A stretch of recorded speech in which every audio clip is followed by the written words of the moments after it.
जय श्री राधे। ओम नमो भगवते वासुदेवाय।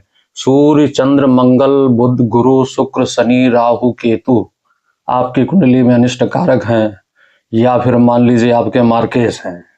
इन सभी ग्रहों के अरिष्टों को शांत करने के लिए एक बहुत ही सुगम उपाय बताने जा रहा हूं, जो कि भगवती की ही अंग विद्या है, अलग से कुछ नहीं है। भगवती की ही अंग विद्या है, शूलिनी विद्या प्रयोग। तो यदि इसका लाभ आप उठाना चाहते हैं तो इस वीडियो को अंत तक देखें और धैर्य बना करके रखें। जय श्री राम। देखिए, आज जो उपाय बताने जा रहा हूं बहुत ही उत्तम उपाय बताने जा रहा हूं, कम खर्चे में। या तो आप स्वयं कर सकते हैं या तो आप अपने ब्राह्मणों द्वारा भी करा सकते हैं।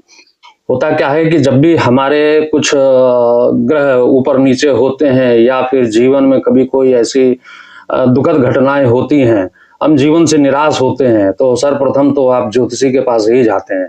अब ज्योतिषी के पास जाने के बाद में यदि वो कहते हैं, क्योंकि एक बात तो पक्की है, ये 9 नवग्रह जो है ना, सबकी कुंडली में अच्छे तो हो ही नहीं सकते।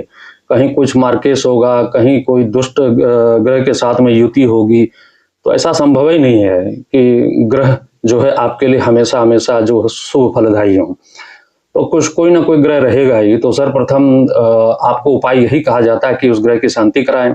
अब ग्रह की शांति कराना तो ठीक है, लेकिन क्या ग्रह शांति कराने के लिए आप मान लीजिए आपके ब्राह्मण कहते होंगे बीज मंत्र से उपाय कर लें, तो एक बात समझ लीजिए, ये विधान अलग है, वो विधान अलग है। ये जो इसके वैदिक मंत्र भी प्राप्त हैं, और बीज का अर्थ ही एक प्रकार से यही होता है। बीज है तो मतलब आज आपने उसको बोया है तो उसको पेड़ बनने में थोड़ा समय लगेगा, उसका फल आने में समय लगेगा। हाँ, आपका प्रारंभ बहुत बली हुआ तो ये मैं नहीं कह सकता कि हो सकता तुरंत भी मिल जाए। और जो वैदिक मंत्र हैं वो छोटे मोटे हैं नहीं, क्योंकि वैदिक मंत्र से ही जपना चाहिए। क्योंकि वैदिक जो फलित मंत्र प्राप्त हैं तो आपको बीज के पीछे जाने की क्या जरूरत है। और जब यदि मान लीजिए आप वैदिक मंत्र से जाप कराते हैं तो वैदिक मंत्र कोई छोटा है नहीं। सामान्य उदाहरण दे देता हूं, भगवान सूर्य का जो वैदिक मंत्र है, आकृषेण रजसा वर्तमानो निवेशयन् अमृतं मृतं च हिरण्येन सविता रथेना देवो जाति भुवनानि पश्यन्न। ये सूर्य भगवान हुए। अब चंद्रमा भगवान का देख लीजिए, ओम इमं देवा असपंदकम सुबद्धम महते छत्राय महते ज्येष्ठाय महते जान राजा येन्द्र सेन्द्रियाय इमम अमुके पुत्रमसे विषये खवोमि राजा सोमोस्माकं ब्राह्मणा नागुं राजा। तो ये मंत्र सब बड़े बड़े हैं। अब मंत्रों से अब मान लीजिए कि अब ग्रहों की शांति कराएंगे तो कलयुग में तो है लिखाई है कि भाई चतुर्गणित का ही फलित होता है। मतलब जो भी ग्रह की दशा है उस दशा के हिसाब से 4 गुना आप उसको जप कराइए। तो ये भी छोटा प्रोसेस नहीं है, लंबा प्रोसेस है। आज जो मैं विधान आपको बताने जा रहा हूँ, भगवती अम्बा की ही अंग विद्या है, भगवती शूलिनी देवी। जिस प्रकार से भगवती शूलिनी हुई, भगवती वन दुर्गा हुई, भगवती लवण दुर्गा हुई, इन सबके एक से एक अद्भुत उपाय हैं इन ग्रहों को शांति के लिए। प्रेत बाधा हो, कोई गलत एनर्जी हो, तो आप इसका प्रयोग करके सारी चीजें मिटा सकते हैं। ग्रह बाधा के लिए घर में मान लीजिए कोई ऐसी कोई नकारात्मक शक्ति है, उसको मिटाने के लिए। ठीक है, अब सीधे सीधे मैं अपने विषय पर ही आता हूं। हाँ, ये कहाँ से मिलेगा, बहुत लोगों का प्रश्न भी रहता है कि कहाँ उल्लिखित है। तो मैं पहले ही बता देता हूँ, ये शारदा तिलक में जाइए, वहां आपको इसका विधान मिल जाएगा। ठीक है, तो ये आप चाहो तो स्वयं कर सकते हैं और ब्राह्मणों से भी कराएंगे तो बहुत कम खर्च में हो जाएगा, क्योंकि जो मूल मंत्र है बहुत छोटा है। ठीक है, तो मैं आपको विनियोग न्यास खाली बोल देता हूं और मंत्र भी बता देता हूं। और इसका अगर आप लेना चाहेंगे कहीं से तो किसी वेबसाइट पे मिल सकता है, ऐसा नहीं है। और आपको ना मिले तो आप हमें बताइएगा, तो मैं आपको उपलब्ध करवा सकता हूँ। अस्य श्री शूलिनीम्बा महामंत्रस्य दीर्घतमा ऋषि ककुत छंदा श्री शूलिनी दुर्गा देवता हुं बीजम स्वाहा शक्ति स्वेच्छा प्रयोग सिद्धर्थे जपे विनियोगः मूलेन त्रिह व्यापकम कुर्यात्। अर्थात जो मूल मंत्र है उससे जो है 3 बार जो है, जो भी चीजें है आपके ऊपर नीचे के 3 बार इस प्रकार से कर लेना है। और वो मूल मंत्र क्या है वो मैं अभी बता रहा हूं। ज्वल ज्वल शूलिनी दुष्ट ग्रह हुं फट स्वाहा, ये एक मंत्र है, मूल मंत्र। इसमें भी अगर विधान में जाएंगे तो और भी कई बड़े बड़े इसमें भी मंत्र मिल जाएंगे। इसी में ही भगवती शूलिनी दुर्गा का ही महाशूलिनी महामंत्र लेंगे तो ये बहुत बड़ा है। ओम नमो भगवती दिग्बंधनाय कंकाली काल रात्रि दुम दुर्गे सुम शूलिनी वम बटुक भैरवी, बहुत लंबा है। उसके बाद शूलिनी में भगवती सर्व शूलिनी में जाएंगे तो वो मंत्र और भी उससे बड़ा है और भी कठिन है। तो ऐसा नहीं कि जो मैं मंत्र बता रहा हूं वो उसका फल जो है उसके अपेक्षा को कम मिलेगा।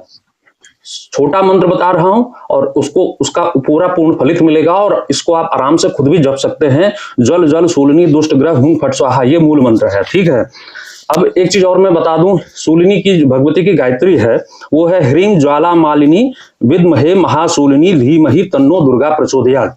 एक चीज और बताऊं, आप किसी भी भगवती का, चाहे आप पंचदशी का जपें, चाहे भगवती षोडशी जपें, चाहे भगवती बाला त्रिपुर सुंदरी जपें, कोई भी आप अगर जपे ना तो उसका दशांश उस भगवती की गायत्री का भी जपा कीजिए। मान लीजिए बाला है तो बाला की गायत्री 10 माला आपने की है तो 1 माला आपको करनी चाहिए। पंचदशी की है तो पंचदशी की एक गायत्री मंत्र की 1 माला करनी चाहिए। गायत्री मंत्र वो वाली नहीं है जो पूर्वस्वा वाली बात कर रहा हूँ, गायत्री हर भगवती की एक अपनी अपनी गायत्री मंत्र है। तो 10 माला कर रहे हैं तो 1 माला अवश्य निश्चित गायत्री जपिए आप। ठीक है, तो ये मैंने बताया करन्यास है वो मैं बता रहा हूँ। श्रीं श्रीं शूलिनी दुर्गे देव सिद्धि सुपूजिते नंदिनी माम रक्ष रक्ष महायोगेश्वरी हुं फट अंगुष्ठाभ्याम नमः। श्रीं श्रीं शूलिनी वरदे देवी सिद्ध सुपूजिते नंदिनी माम रक्ष रक्ष महायोगेश्वरी हुं फट तर्जनीभ्याम नमः। श्रीं श्रीं शूलिनी विंध्यवासिनी देवी सिद्ध पूजिते नंदिते माम रक्ष रक्ष महायोगेश्वरी हुं फट मध्यमाभ्याम नमः। श्रीं श्रीं शूलिनी असुरमर्दिनी देवी सिद्ध पूजिते नंदिनी माम रक्ष रक्ष महायोगेश्वरी हुं फट अनामिकाभ्याम नमः। श्रीं श्रीं शूलिनी युद्ध प्रिय देवी सिद्ध पूजिते नंदिनी माम रक्ष रक्ष महायोगेश्वरी हुं फट कनिष्ठकाभ्याम नमः। श्रीं श्रीं शूलिनी सर्वसिद्धि प्रदे देवी सिद्ध पूजिते नंदिनी माम रक्ष रक्ष महायोगेश्वरी हुं फट करतलकर पृष्ठाभ्याम नमः। फिर उसके बाद हृदयादिन्यास है। श्रीं श्रीं शूलिनी दुर्गे देवी सिद्ध पूजिते नंदिनी माम रक्ष रक्ष महायोगेश्वरी हुं फट हृदयाय नमः। श्रीं श्रीं शूलिनी वरदे देवी सिद्ध पूजिते नंदिनी माम रक्ष रक्ष महायोगेश्वरी हुं फट शीर्षे स्वाहा। श्रीं श्रीं शूलिनी बिंदवासिनी देवी सिद्ध पूजिते नंदिनी माम रक्ष रक्ष महायोगेश्वरी हुं फट शिखायै वखट। श्रीं श्रीं शूलिनी असुरमर्दिनी देवी सिद्ध पूजिते नंदिनी माम रक्ष रक्ष महायोगेश्वरी हुं फट कवचाय हुम। श्रीं श्रीं शूलिनी युद्ध प्रिय देवी सिद्ध पूजिते नंदिनी माम रक्ष रक्ष महायोगेश्वरी हुं फट नेत्रत्राय वौखट। श्रीं श्रीं शूलिनी सर्वसिद्धि प्रदे देवी सिद्ध पूजिते नंदिनी माम रक्ष रक्ष महायोगेश्वरी हुं फट अस्त्राय फट पूर्वा स्वरोम। ये हो गया आपका न्यास हो गया। और उसके बाद में जो मूल मंत्र आप देखिए, ये जो मैंने मूल मंत्र बताया है ये कितना छोटा है। जल जल शूलिनी दुष्ट ग्रह हुं फट स्वाहा। उसी की अपेक्षा वैदिक मंत्र आप करने जाएंगे, एक तो मंत्र काफी बड़ा है, उसके बाद में विधान भी बड़ा हो जाएगा, चतुर्गुणी तो उसको करना पड़ेगा। उसके अपेक्षा आपको ये सटीक दे रहा हूं, बहुत से लोगों को इसका ज्ञात ही नहीं है तो शायद इस वजह से आपको उसको सजेशन में नहीं मिलता है, लेकिन मैं आपको सजेशन में दे रहा हूं। मैं जो भी चीजें आपको बताता हूं सरल रूप में ही बताता हूं ताकि आप स्वयं कर सको। अगर मान लीजिए आपके पास में धन है तो आप जो है ब्राह्मण द्वारा करा सकें, और जो चीज जितनी सटीक से विधि से होगी उसका फल उतना ही शीघ्र मिलेगा। ठीक है, ये बता दिया। एक चीज और मैं आज आपको बहुत ही आवश्यक जानकारी देने जा रहा हूं। आप चाहे भगवती की कोई भी पूजा करें, चाहे आप जो श्री विद्या में जो भगवती बाला का जपते हैं, भगवती पंचदशी जपते हैं, भगवती की षोडशी जपते हैं, महाषोडशी जपते हैं या पराषोडशी जपते हैं या जो कुछ भी जपते हैं, तो जब भी भगवती का अर्चन करने जाएं, विन्यास इत्यादि सब आप करते ही हैं, तो भगवान शिव की अवश्य कम से कम पंचोपचार से पूजन अवश्य कर लिया करिए।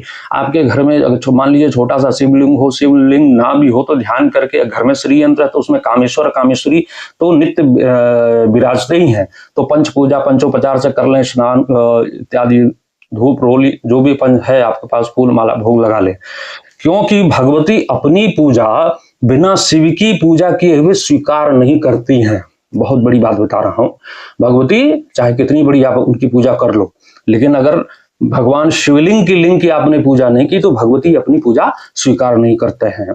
तो बस इसी के साथ मैं इसको विषय को समाप्त करता हूं और अंत में यही कहना चाहूंगा कि मैं जो भी सरल उपाय बताता हूं, जीवन में बहुत सारे लोग भटके हुए हैं, इस संसार में दुखों की कमी नहीं है, हर व्यक्ति दुखी है और सबके पास उतना धन भी नहीं है जो उसके लिए 10 ब्राह्मण 11 ब्राह्मण करावे, वो करे वो सब, तो बहुत लोग हैं ऐसे। तो जीवन में अगर आपको लगता है कि और भी किसी का आप इसी माध्यम से मान लीजिए थोड़ा बहुत कष्ट उसका दूर कर सकते इसी वीडियो को शेयर करने के माध्यम से, तो ये मान के ये चलिए कि आपको बैठे बिठाए फ्री का जो है कुछ ना कुछ आपको उसका पुण्य मिल जाएगा, क्योंकि संसार में बहुत लोग भटके हुए हैं। सही पैटर्न क्या है, सही रास्ता क्या है, यह बताने वालों की बहुत कमी है। मैं अपनी प्रशंसा आत्म प्रशंसा नहीं कर रहा हूँ कि मैं आपको बता रहा हूँ, मैं एक आप माध्यम बना के बता रहा हूँ। तो अगर आपको ठीक लगी हो तो इसको प्लीज लाइक करें, सब्सक्राइब करें और कमेंट करें। जय श्री राधे। ओम नमो भगवते वासुदेव।